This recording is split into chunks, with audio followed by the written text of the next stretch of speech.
پاکستان آج اپنی سیاسی تاریخ کے ایک اہم موڑ سے گزر رہا ہے۔ سیاسی مبصرین کا کہنا ہے کہ مستقبل کے سیاسی منظرنامے کے حوالے سے اگلے چند دن بہت اہمیت کے حامل ہیں اور صورتحال کے واضح ہونے میں اب زیادہ دیر نہیں لگے گی۔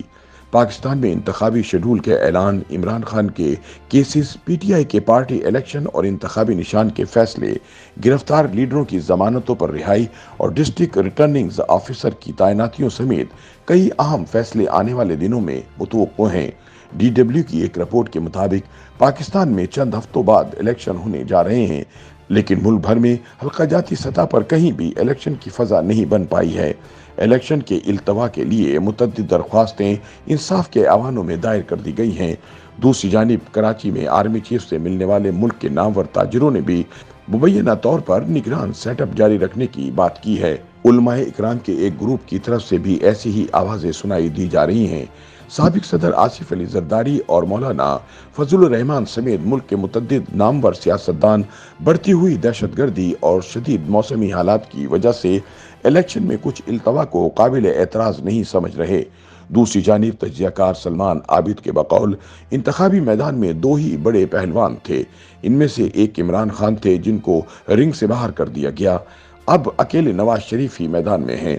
اگلے چند روز میں یہ فیصلہ ہو جائے گا کہ الیکشن کیسا ہوگا، لیول پلینگ فیلڈ کیسی ہوگی، پی ٹی آئی کو کتنی سپیس ملنی ہے، اس کو انتخابات میں کتنا حصہ لینے دینا ہے یا نہیں۔ سلمان عابد کے بقول ایک ایسے وقت میں جب پاکستان تحریک انصاف کے لیڈرز گرفتار یا روپوش ہیں، ان کو انتخابی نشان اور پارٹی الیکشن کے امور میں الجھایا جا رہا ہے۔ انہیں انتخابی جلسے تک کرنے کی اجازت نہیں ہے۔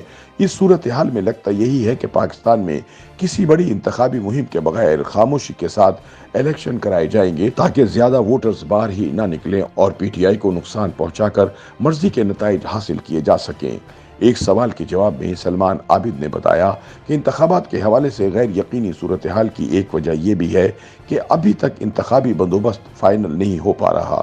جن کے پاس مقبولیت ہے ان کو قبولیت حاصل نہیں، جن کو قبولیت حاصل ہے ان کے پاس مقبولیت نہیں۔ دوسری جانب دفاعی تجزیہ نگار فاروق حمید کا کہنا ہے کہ ان قریب سائفر اور توشہ خانہ کیس پر فیصلے آنے کو ہیں۔ پی ٹی آئی کے انتخابی نشان اور پارٹی الیکشن پر بھی فیصلہ آنے والا ہے۔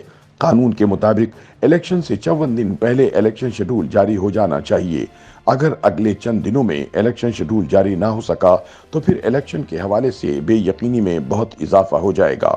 دوسری طرف سینئر صحافی خالد فاروقی کے مطابق نون لیگ اس تاثر کو زائل کرنے کے لیے کوشاں ہے کہ عدلیہ ان کو غیر معمولی رعایت نہیں دے رہی، بلکہ ان پر دائرے لگائے گئے مقدمات ہی جعلی تھے اور وہ اسٹیبلشمنٹ کے لاڈلے نہیں ہیں۔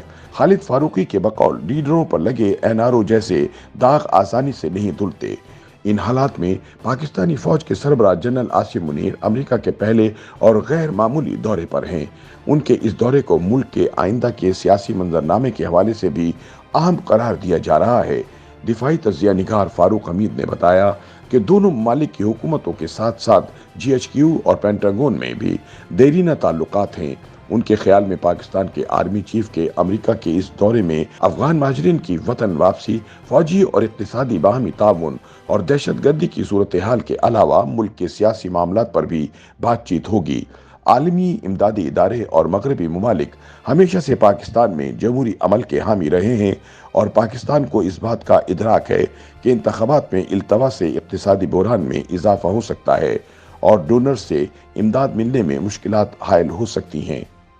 YouTube پر گوگلی نیوز دیکھنے کے لیے youtube.com کی سرچ بار میں googly news T V type کریں۔ گوگلی نیوز کے پیج پر سرخ رنگ کے سبسکرپشن والے بٹن پر کلک کرنا نہ بھولیے۔ YouTube پیج پر اپلوڈ ہونے والی ویڈیوز سے باخبر رہنے کے لیے بیل آئیکن پر کلک کیجیے۔ آپ کو ہر نئی ویڈیو کے بارے میں نوٹیفیکیشن موصول ہو جائے گا۔